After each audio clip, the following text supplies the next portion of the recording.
Hello everyone, I'm Tyler Olds for First Updates Now, and you're watching Behind the Bumpers. It's a fun show where we take a deeper dive into robots and what makes them work. And today I'm here with team number 4253, Raid Zero, coming in from Taipei, Taiwan. 4253 has had an impressive history dating back to their 2012 rookie season with 4 regional wins, 3 finalist appearances, and have won the Chairman's Award in the last 3 seasons.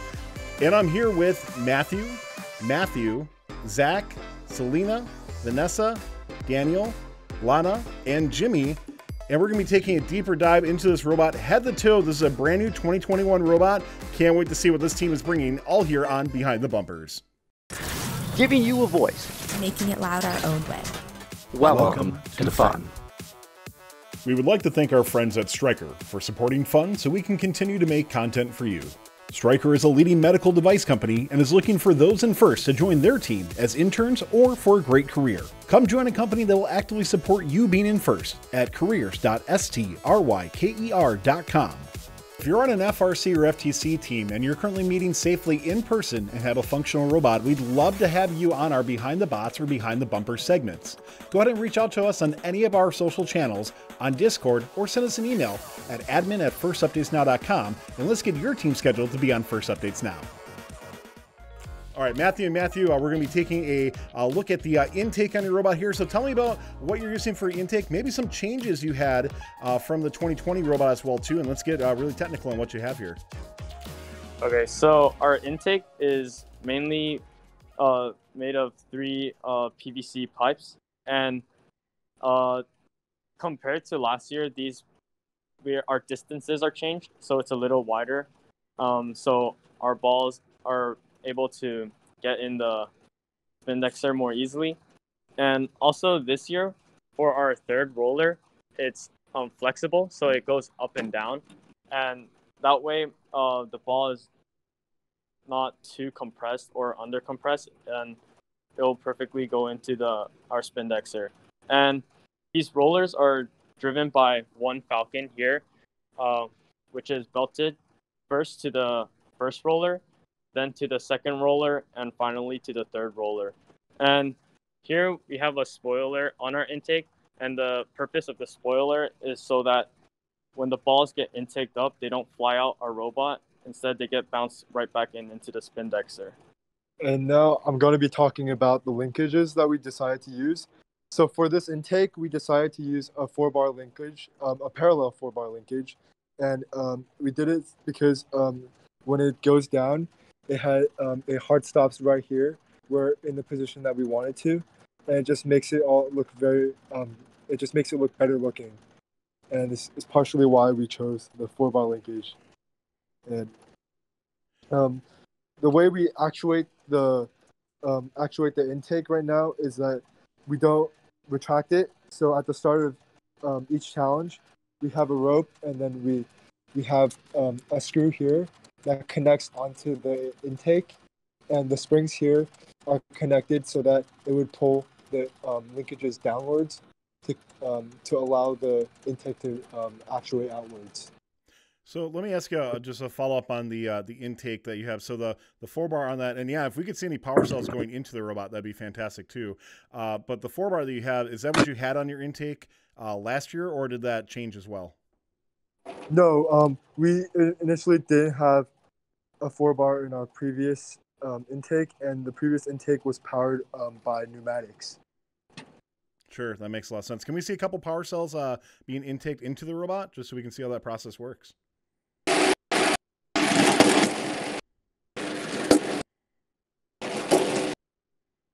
Well, that's really nice. I love how that dead bar there just completely dampens the power cells going in. That's really neat. Love that concept that he had. So, Matthew, thank you so much. We're going to be moving on to Zach, who's going to be talking about your spindexer. So, as for how the spindexer actually works, there is like a mini sim outside the general plate, this circular plate in the middle where the balls are indexed, and it's connected to the middle of the spindexer through a belt, and then that belt, the actual plate of the spindexer, is connected to an axle, which is connected to that belt, and the motor spins it like that. So yeah, and then basically what happens, the way that the spindexer works is that after the intake, intakes the balls, then the balls are placed into the spindexer, and as the spindex spins, they fall into each of the individual slots so that they can go up into the throat at like a fixed rate. So if you want, we can demonstrate how it works.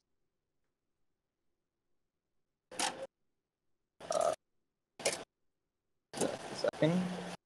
Yeah. And is that the speed that we just saw there? Is that the speed that it typically rotates at? I think it typically rotates a little bit slower. When the speed gets too high, it isn't as effective, but yeah. So for the spindexer that you have, when that intake comes up, does that help keep the power cells in place at all? Or I guess my question would be is, as you're driving around the field, what really makes those power cells settle into place? Well, okay, so there's this pole in the middle that we use that kind of like guides the balls into each of the holes, because otherwise there would just be a big open space in the middle. Sure. So that's one of the things that helps the power cells, fit into the slots. Another thing is the polycarb balls that we have, as well as the two rollers on each of the sides, which kind of help it not to get jammed. And then also, like Matthew talked about earlier, the intake has a spoiler, which prevents the balls from coming back out once they enter the spindexer. So that's kind of how we ensure that the balls can properly be indexed. Sure. And has RAID 0 done a spindexer before? Or I guess, what did you have on your 2020 robot? And then any lessons learned from a spindexer that maybe you could provide for advice to other teams? Okay, so for last year's robot, we basically had the intake feed the balls directly into this design right here, where they all be channeled into like this funnel in the middle, then go directly into the shooter. But so that wasn't that effective, so we decided to go with this spindexing design. But as for things we've learned through the spindexer, I think one of the things that we might improve upon if we had the opportunity would be the speed in which the balls are indexed, because sometimes it does take a couple of seconds for all the balls to fall into place. So if we could come up with a way for the balls to be indexed faster, then that would be an improvement we could make. Yeah, and I'm sure your team has been making continual improvements, so can't wait to see as that continues to iterate all the way through. So we're going to bring in Selena and Vanessa here next. Who's going to be talking about the kicker and the de-jammer, and then going into the hopper design differences as well. So Vanessa, take us into this kicker and the de-jammer that you have here on this robot. Okay, so once the balls are settled in, we have a kicker at the bottom, which is powered by servo. It basically lifts the ball into the throat or the hopper, and it gets sucked in by the wheels. And another thing we have on our hopper is this bar, and it's a de-jammer, just in case the ball gets stuck somehow into the hopper. And so this wheel spins out and rolls the balls into place. Yeah. And so with that, we get into the hopper, which is we use this orange belt this year because last year we had this green polycord, and we decided that to prevent more jams within the cores, we use this more flat surface orange belt. And we also use sort of a crown pulley type wheel. So we have a center wheel and two more other compliant wheels that spins this hopper, and it just basically throws the power cells into the shooter. Yeah. So I'd love to see, can we actually see a couple power cells go in and actually up? I'd really love to get a good shot of that kicker there. I really like that design that you have, but I'm curious to see how that actually kicks up as we go through. Is that possible? Yep.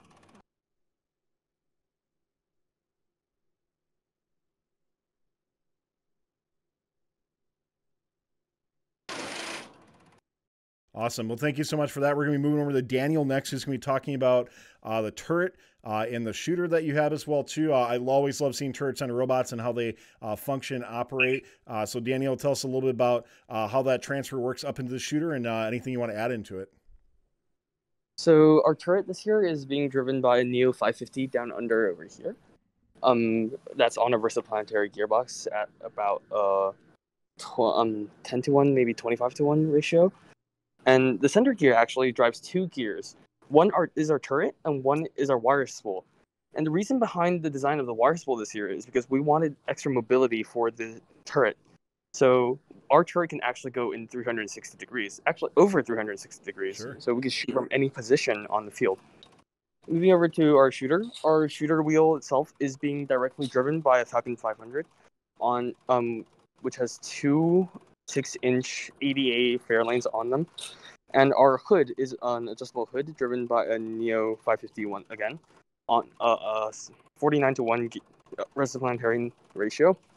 Over here to the back where 20-tooth gear connects it to a rail pattern that we created.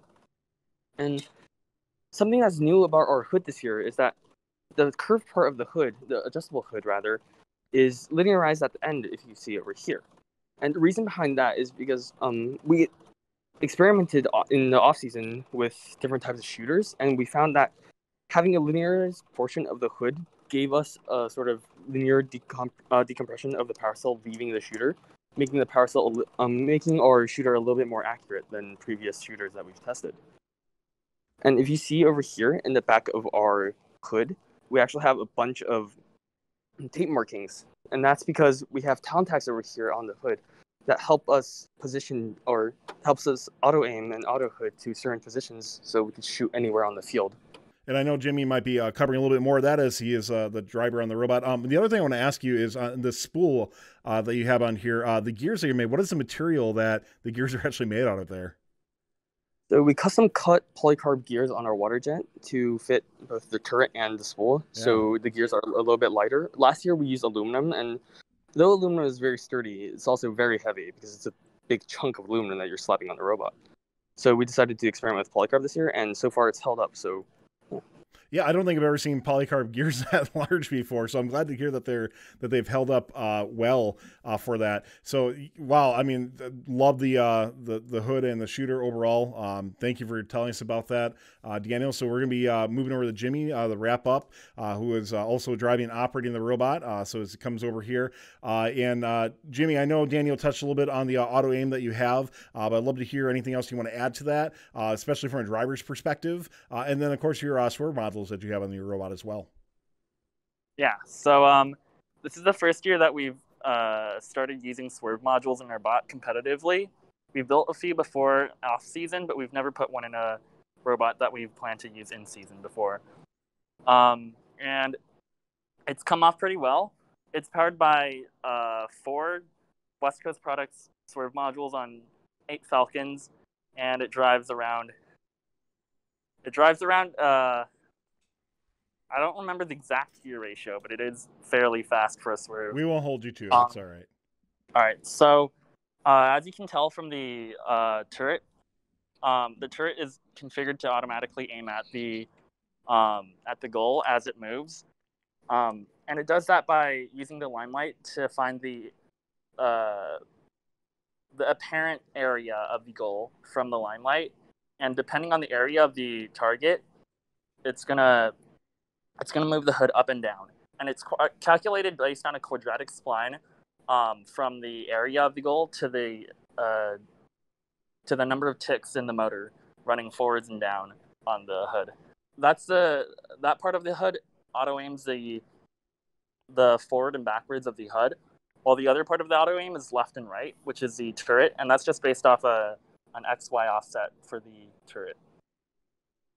No doubt on that. Lastly, I just want to ask you about, I'd be remiss without asking, you also have another team as well, 8503 Raid 1, that I know you built. It's just a straight up climber robot. I remember watching at the Taiwan event that was broadcast a few months ago. It did really well and really successful. So anything you want to comment on 8503 Raid 1?